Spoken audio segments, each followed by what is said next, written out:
A lot of you have read that story. You have allowed the Lord to touch you through that.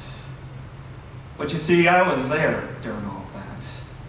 I gave up my Roman uniform, so you probably don't recognize who I really am. Oh, the scriptures talk about me. You know that centurion that was there when Jesus was nailed to the cross? The one who believed that he was the Son of God. But it didn't start that way. It was that week of Passover when the Jews would come and they would celebrate their God. You see, because he led them at one time because they were enslaved to Egypt. And he led them out of Egypt. He led them to a new land. To a land that they said it was a promised land, even though we've come and we've conquered them. It's this land where they come and they celebrate this Lord. And they would come for this Passover, celebrating what the Lord had done for them. You know, it was a hard time for us as Roman soldiers, because when the Passover came, all the Jews from everywhere would come to this city of Jerusalem. And they would gather, and there was some worship and wonderful times, but there was also a lot of chaos. And so we always had to be on our guard because there was people causing problems and issues. So it was a hard week for us. And especially because I was under the authority of Pilate, Pontius Pilate, the governor. And one Friday was one of the worst days, because we saw from a distance in the morning a large group of people coming, and we got ready because we didn't know why they were coming. We didn't know if they were coming to be hostile or why they were coming to us. But we saw them leading this man that I've heard stories about. This man I heard from another Roman soldier who had a sick servant that went to him one day and asked him, "Would you heal my servant?" And this guy, this Messiah they called him, this Jesus, was going to go to his house, but he told him he didn't have to. That all he had to do was say the word. And he knew that his servant would be healed. And Jesus said the word. And he went home and his servant was healed. So I had heard, and I've heard about the rumors and kind of seen him from a distance. And I happened to be on guard that day when they brought him before Pilate. You see, they didn't like him. These religious leaders were bringing him not to blaze him up, to lift him up, to say he's our king. They were coming to find him guilty. And they brought him in front of Pilate. He said this man is a blasphemer. He says he's the king of the Jews. He said he would tear down the temple and rebuild it in 3 days. That he's the Messiah, that he's the Son of God. And they said, this is blasphemy. This goes all against all of our laws, and that he deserves to be the death penalty. He deserves to die. So Pilate took Jesus in, and he questioned Jesus. And he asked him, is this true? Are you the king of the Jews? He said, it's as you say it is. Pilate tried to ask him some more questions to get more answers, but Jesus wouldn't answer him anymore. So Pilate brought him out in front of his religious leaders and in front of the crowd and told them, I found nothing wrong with this man. Nothing that I can convict him of anything. But they started screaming. I saw those religious leaders go around, and I saw them telling each other, yell out, crucify him. And you heard the crowd saying, crucify him! Crucify him!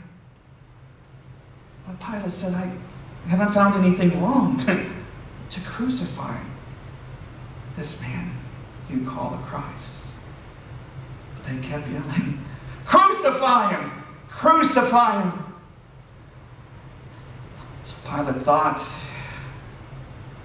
and he knew it was the Passover. He knew that this was a time when they would allow one prisoner to be set free. So he gave them the choice between Jesus, who really did not do anything wrong, that they just had issues with,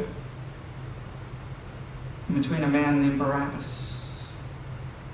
a man who was a murderer that took people's lives, that was an instigator. And Pilate stood before them and told them that they can release one. He said, do you want to release Jesus? Do you want to release the Christ, the King of the Jews?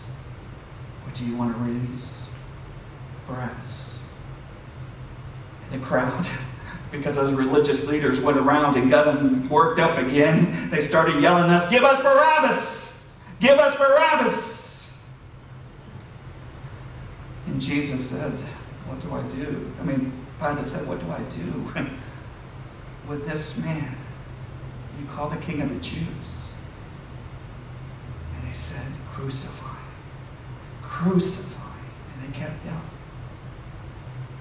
And Pilate couldn't do anything about it because he saw that the crowd was getting out of hand, and he knew he had to do something, so he decided that he would go and he would wash his hands and say to them, your blood, this blood of this man is on your hands. And they said, let it be on our hands. So Pilate instructed us Roman soldiers, to take him and flog him. We've been trained really about torture, how to make somebody hurt and pain. We've been taught, especially about flogging somebody, to have to flog them to the point where they're almost dead, but not quite. We knew that we could whip them 39 times, but not 40. And we had a special whip that had strings on it that came out. It had this leather on it, and it had all these different pieces of broken glass and broken pottery, that when you whipped somebody,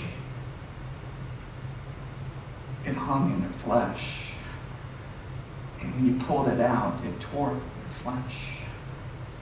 So we took Jesus. Each one of us took time doing this, because we're thinking, here's a Jew. We're Romans. We're just going to beat this guy. He's nothing to us. We're just going to beat him. So we took turns, and I got my turn. And we beat him. We whipped him over and over again, pulling that whip out and striking him, pulling it out of his skin and seeing blood just go everywhere. We did that right up to that point where we had to stop. But we didn't stop there. We had more fun with him.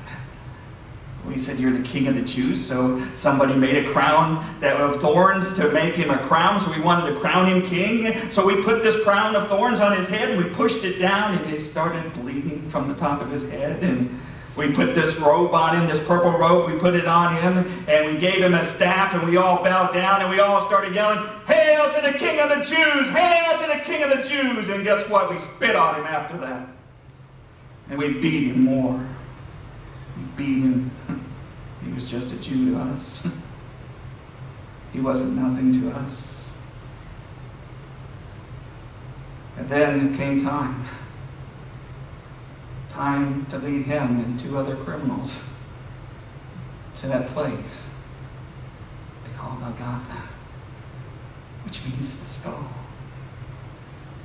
You see, we made people, when they did things wrong, to start in the city and carry their cross all the way to this place where we crucify them, because we wanted them to know they had to surrender to our rule. They had to submit under our authority. And we wanted the people to know that this is what's going to happen to you if you don't follow our rules and you don't do what we say. So we made Jesus and these two other criminals to carry their cross. And they started, but we beat Jesus so badly. He was bleeding so badly that he had no energy. He really couldn't carry his cross, and he kept falling down. And, of course, some of the Romans, and even I did a couple of times, we kicked him a couple of times and pushed him and got him up and told him he needed to keep going, and we finally realized he couldn't go. So we grabbed somebody out of the crowd and forced them to help him carry his cross all the way up that hill.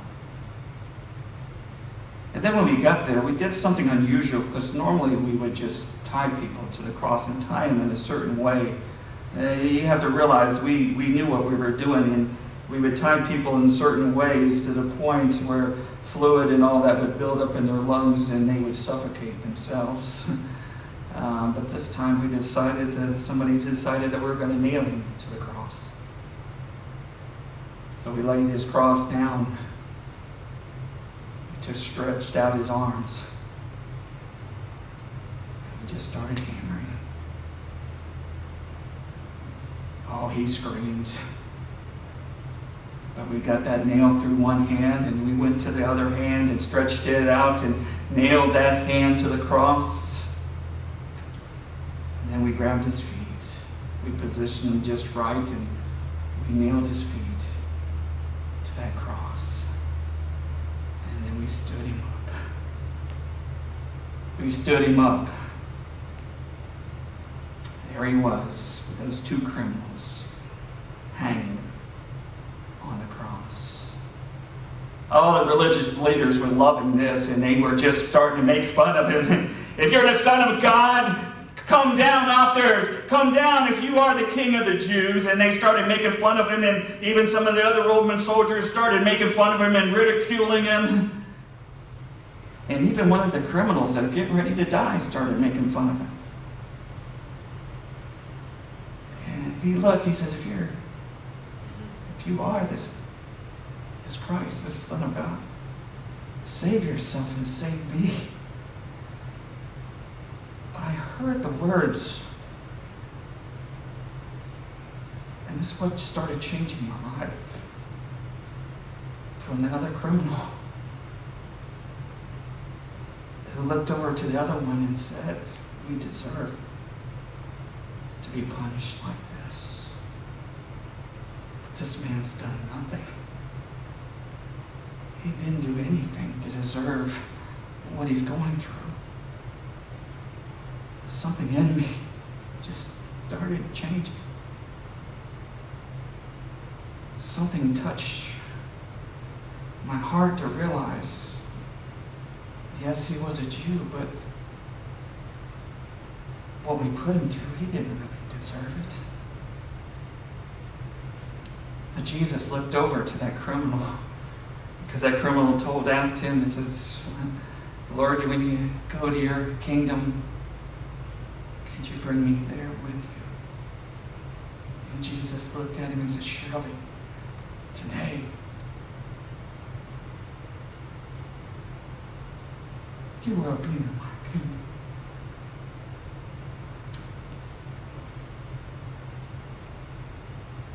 And I heard those words come out of his mouth. It really touched me when he said, Father, forgive them, for they don't know what they're doing. And I realized who he was talking to. He was talking not only to those religious leaders who brought him, that made us do what we had to do, but I was part of it. And this Messiah, this King, asked for forgiveness for me. I could see that he was struggling. I could see it was almost time. He looked up and he said, into your hands. And he said, it's finished. And he breathed his last breath, and earthquakes started happening, and things started shaking, and it just was like the whole world seemed like it was falling apart. And I didn't know what was going on. All I could do was stand there and stare at Jesus and say, surely He is the Son of God. This was something special about him. Oh, I heard reports about the temple getting destroyed and that curtain where they said where their God would go, that curtain was ripped and no longer was their God with them. No longer was he in that room.